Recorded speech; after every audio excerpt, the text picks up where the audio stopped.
Rabbi Elazar ben Rabbi Shimon. Rabbi Elazar, le fils de Rabbi Shimon bar Yochai. Alors regardez, le Zohar Hadash nous raconte une histoire. Page 32. Rabbi Elazar ben Rabbi Shimon, il sort du Beth Midrash et il entend une personne âgée au bord du fleuve, à côté de son petit-fils. Papy, on doit traverser le fleuve, mais c'est impossible, c'est trop dangereux. Et là, il arrive là, Rabbi Elazar. Vous inquiétez pas.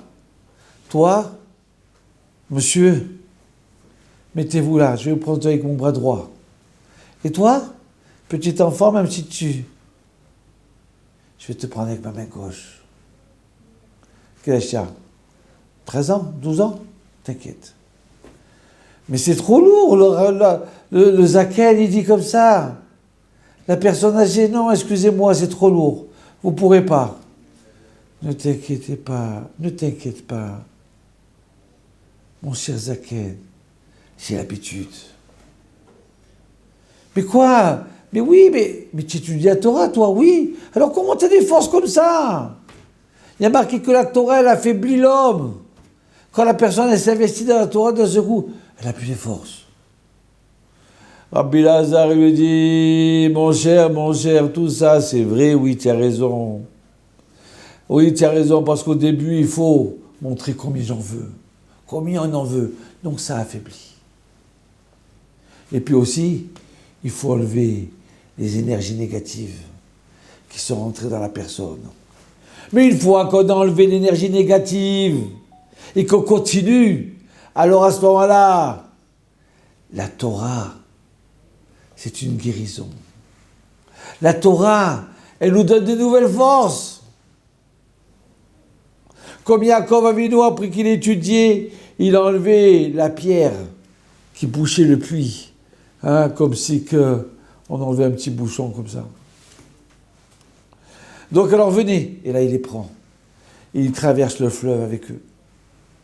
Et il les dépose de l'autre côté du fleuve. Et là le zaken, il lui dit, Rabbi,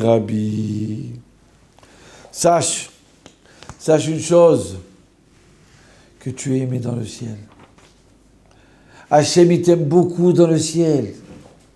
Il aime ta Torah et la Torah de ton papa, Rabbi Shimon. Et que tu as une influence grande dans ce monde-là et dans le monde futur. Ton action, tes demandes, elles sont très fortes. Elles sont acceptées dans le ciel. Encore plus que les paroles des anges. Et là, Rabbi Elazar, il ferme les yeux. Par timidité. Par humilité. Et là, quand il rouvre les yeux pour dire quelque chose à ce zaken là, il lui dit, mais où vous êtes ?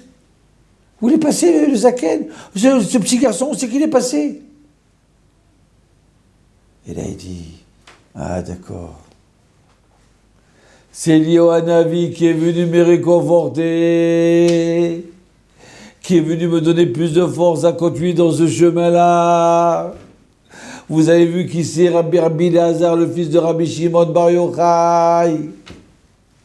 Aïe, donc vous comprenez que là-bas à Méron est enterré Rabbi Shimon bar Yochai vers Rabbi Elazar, le fils de Rabbi Shimon. Les deux, ils sont enterrés là-bas. Donc ce lagement Omer, c'est un lagmor qui est très fort. Où que vous soyez, allumez une bougie. Chantez bar Yochai, chantez avec vos enfants, qui montrent que vous êtes intéressés, vous aimez l'essentiel. Et chantez bar Yochai, nimshata ashrecha. Bar Yochai. Oui, c'est un grand jour. Rendez-vous compte, depuis tous les jours là, cette période-là qu'on vit jusqu'à l'Ag B'Omer, il y avait des centaines d'élèves qui mouraient de Rabbi Akiva. En tout, 24 000 élèves. Et voilà, arrive le 33e jour du Homer, l'Ag B'Omer, et tout s'arrête. C'est la force de Rabbi Shimon bar Yochai. Il a arrêté l'épidémie. Il a arrêté la catastrophe. Rendez-vous compte des centaines d'enterrements chaque jour. Et voilà, on dit que la Lag Bomer, le livre du Zohar est terminé. On dit que la Lag Bomer, c'est la Eloula de Rabbi Shimon. C'est le décès où il est monté au ciel. Donc c'est un moment de joie. On n'a pas le droit d'être triste. On doit être joyeux. Où on se trouve? Qu'on se trouve à Jérusalem, à Méron, à Paris, en Ukraine ou à Miami. Passez un grand moment de Rabbi Shimon, la Bomer. Chantez et soyez joyeux.